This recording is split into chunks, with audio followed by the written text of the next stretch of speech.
మనం అడిగేవి యుక్తమైనవిగా ఉండాలి.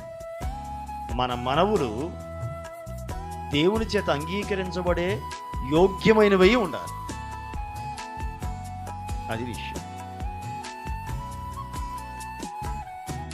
అలా మనం దేవునికి మన మనవులను చెల్లించగలిగితే నిశ్చయంగా ఆయన మన మనవులను అంగీకరిస్తాడు. అదిగో ఆ స్త్రీ దేవుని సన్నిధికి వచ్చింది, మనవి చేసుకుంది, దైవజనుడు దీవించి పంపాడు. అదిగో ఆ ఇశ్రాయేలు దేవునితో నీవు చేసుకున్న మనవిని ఆయన నీకు దయచేయును అన్నాడు. ఆమె అక్కడి నుంచి ఇక ఆ ఆశీర్వచనాన్ని పొందుకొని, ఆ ఆశీర్వచనాన్ని తీసుకుని సంతోషంతో తిరిగి ఇంటికి వెళ్ళింది. లేఖనాల్లో చాలా స్పష్టంగా రాసి ఉంది, ఏమనో తెలుసా?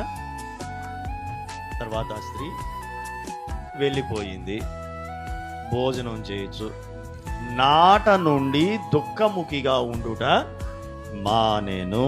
దేవునికి స్తోత్ర. ఇక ఆ రోజు మొదలండి, ఇక దుఃఖం లేదు ఆమెకు. దుఃఖం సమాప్తమైంది. కొట్టండి చప్పట్లో.